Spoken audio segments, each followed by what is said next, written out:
Hi.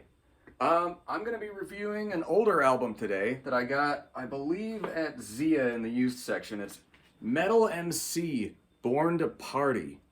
And this is one of the most aggressively 80s album covers I think I've ever seen. And I mean that in a good way. It's a very subtle album cover. You got the motorcycle, got the metal babe model there. You got this guy with an 8 ball.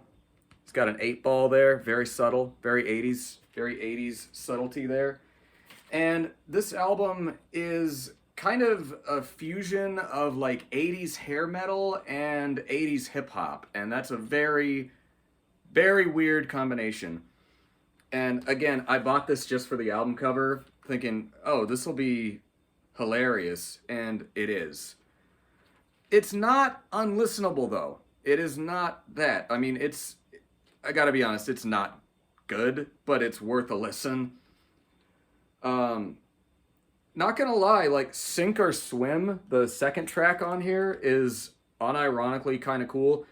Born to Party, though, the title track, I'm including a link to the official music video to that.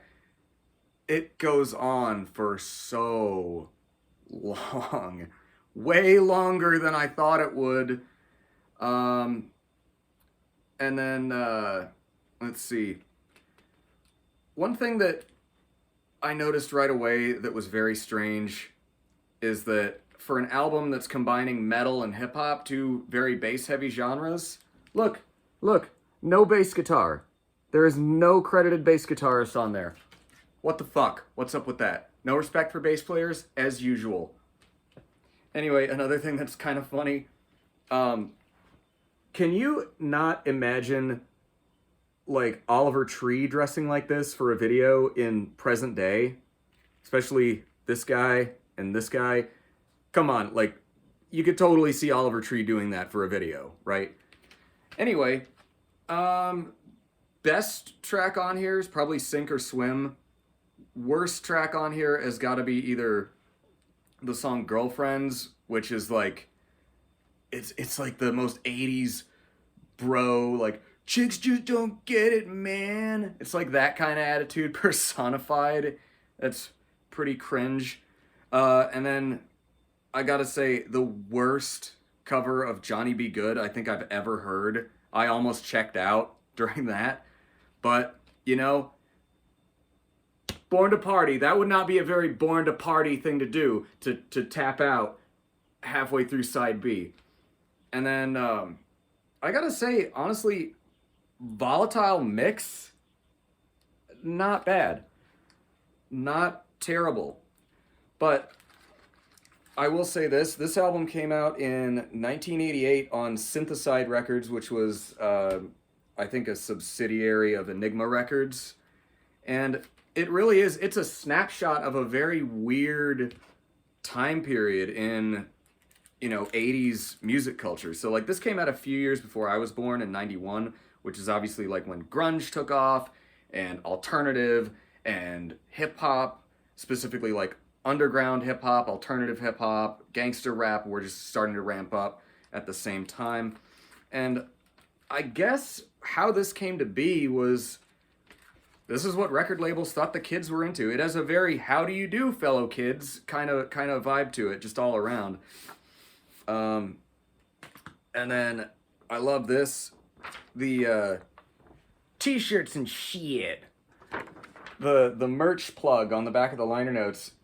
Um, there's the fan club video here that says, "Warning, contains nudity."